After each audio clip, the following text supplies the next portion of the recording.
TheAngryHoneyBadger.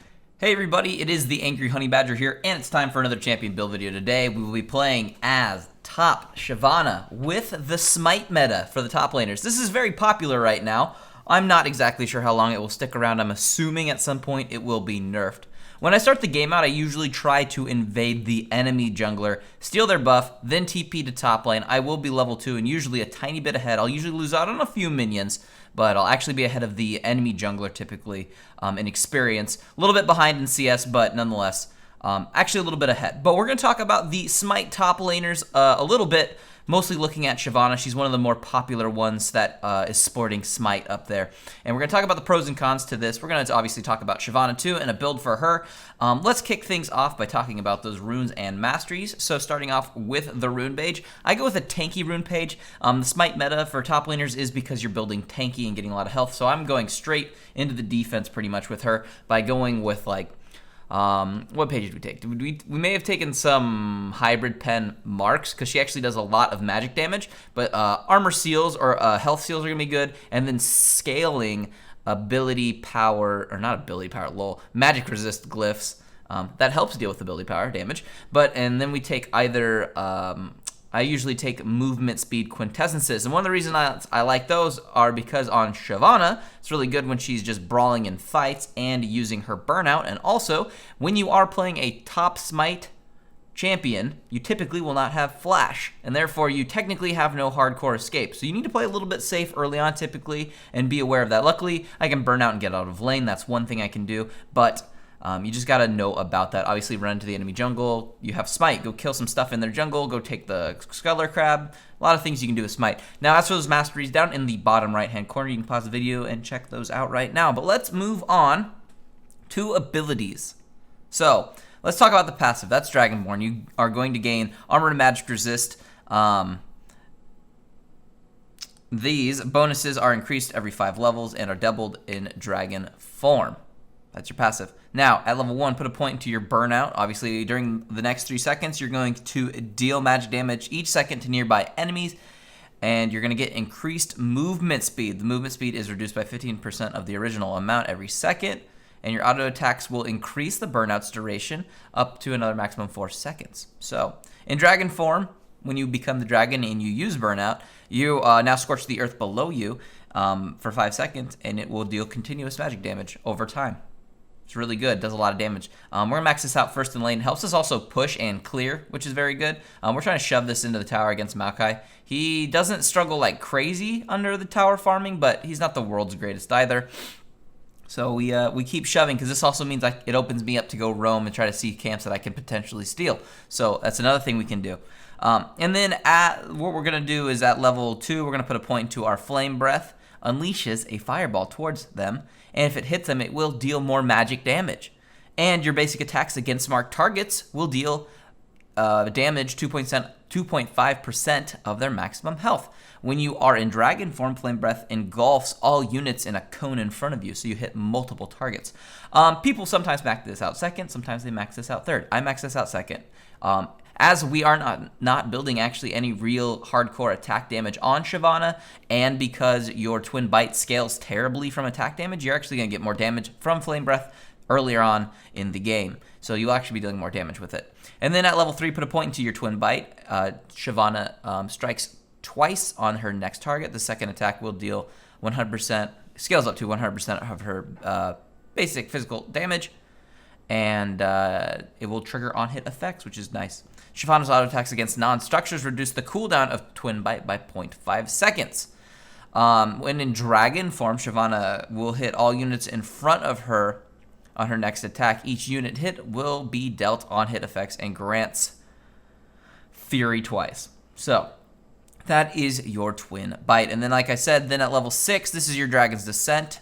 Passively, Shyvana's basic attacks generate 2 Fury, even in dragon form against structures. So this is how you scale up and you get to have 100 Fury. You just keep auto-attacking, you're going to get it. When you activate this, you're going to transform into a dragon, you're going to dash, you're going to deal more magic damage to the enemy target, and you're going to be able to knock them away if you want. We just did it there and killed Skarner. Now we're going to burn out and chase after Maokai and kill him for the double kill. We're pretty big at this point in the game. We'll talk about the items in just a second. So, Yes. It's really easy, too, to once you start autoing, to get your ultimate back up, because we just used it, and look at how fast that bar's going back up, because we are autoing. Like, one wave later, we already have our ultimate back up. So just make sure you're auto-attacking to get your ultimate up as fast as you want. And we just used it there to escape. So really, really nice, simple, nice things, good. We like it. So let's talk about items a little bit. So starting off in the match, for the Smite top lane, we build the health crystal and a couple of pots. And I used those pots actually when I went and stole that camp, because this camp's gonna hurt. We didn't take a hunter's machete. I like the health more though, because as much as the machete would have helped us more when we were stealing that buff, the machete gives us no in-lane stats at all. I'd rather at least have some basic health stats so we are at least a little bit bigger, because the first thing we buy when we go back then is that first part with the Cinder. So, Bambi Cinder. It's the first part we picked up. Then when we have enough to go pick up the full-on Cinderhulk, we do that, and we pick it up with the red enchant. So we can smite people, and what happens when we smite them is we are going to be taking reduced damage and dealing true damage to them over time. It works basically like a different form of Ignite, because we're doing true damage to them. That's part of our trade-off. And the big part is we're taking the decreased damage from them, which is also very helpful. And the other good thing too is we have objective smite, so helps us when we need to kill objectives with the team, and we can counter invade and jungle with our smite. And the other thing we can do is, because we have built Cinderhulk, we are going to be getting a massive amount of bonus health based on its health multiplier. So that's what it's doing, because with just this item right now, and with our next finished item, which we've finished off a Banshees Veil, we're going up against a heavy AP team, so we prioritized this over Randuin's Omen. We're building the Omen next. You can see that we have the Giant's Belt, but just between the Banshees and the Giant's Belt, we have like 3,400 health at 20 minutes in the game. So we're very, very beefy. We did die. It will happen occasionally, but we're farming really well. We're pushing our lane really well. We're actually sucking up a lot of people to come top lane to deal with me, which is good. It helps the rest of the team deal with how, you know, their lanes are going. So we're building our Omen next, but we have our Banshees. Like I said, we usually switch those around if we're going up against an 80 lane, or we had way more 80 damage to deal with. But really, right now on the enemy team, the Lucian is the only attack damage source really on their team. Vlad mid. Skarner's going to do a lot of mixed damage, so a little bit of in-between there. It's a lot of AP damage coming out from Maokai. Leona, pretty much the same thing there. So we prioritize the Banshees Veil, because it's great. Spirit Visage could be another one you could consider, obviously. Visage is going to give you cooldown. I always like cooldown. I've talked about that, I know, a few times in builds. So we're going to go ahead and do that. Now, as for our boots this game, we decided to build towards the Merc Treads. Obviously, they got some decent lockdown when it comes to slows, roots, snares. They have a handful of that. Going to be great with the tenacity to pick that up. Ninja Tabi, if you need Ninja Tabis, obviously. Those are your two main choices of boots when playing Shyvana. We finished out those couple of items. Now that we have finished out 3 items, not counting our boots, we have almost 3,700 health. We are very, very, very beefy. It is very fun. So, we can brawl for a long time. We do a lot of AoE damage for an extended duration of time when we fight, and that's why building Shyvana tanky is always just a great thing. She just does a lot of magic damage that people don't expect. It's fantastic. They're going to go really hard for me right here using a lot of things. We're just going to drag them over the wall. I've notified the team, hey, they're coming hard on me. We can actually probably turn this around. They've used a lot of abilities. Unfortunately, our carries are kind of half-life, though. We're going to kind of go in. This is kind of a in-and-out fight. I'm trying to keep my backline safe because there's just no peel for them right now. Our bull went hardcore. I'm going to peel, though, for our carries and get a kill on the Skarner. Try to keep them safe. Luckily, we all do escape with our lives. We're all very low, but, yeah. But we all escaped. That's a good thing. So, now at this point in the game, we're pretty beefy. We have a good defensive stats. We have no offense besides just the normal amount of damage we normally do, which is actually quite high. So, no big worries there. And, we have 188 armor and 167 magic resist, so pretty beefy at the moment. Nothing crazy. Now we're going to talk about the next items you could do. Now, if this was a game where I knew everyone in it, and that was because we could do teamwork. That'd be helpful. We pick up a kill here, now we're just gonna run away. But if this was if I had faith in the rest of them to carry and me not having to carry, because realistically, as a full tank dragon, I normally wouldn't have to really have a lot of kills. Not that I have a ton right now, but we're legitimately killing things in fights.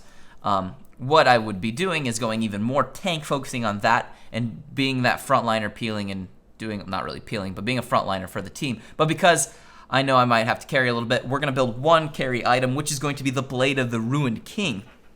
Great, because we get more attack speed. It's going to help us get Dragon Form up more often. We get some lifesteal. We get the percentage damage done to champions. Also, Twin Bite. On-hit effects affect it, so it works really, really well. So good item to pick up. So that's what we're going to pick up next. Now, if we were going to just go, because we're playing, let's say, with a group of 5 friends on a team, and we know our roles, and we can actually coordinate more, and they're going to actually carry with the carries, then we'd be building more just straight defense. We'd probably be going with the Thornmail next, or the Warmogs. Those are going to be great choices to pick up next. Just those are going to round out this style of build really well. We're going to jump into that fight after TPing in after they got in a fight. Luckily, I showed up, picked up a couple kills, and yeah, it's going to be helpful.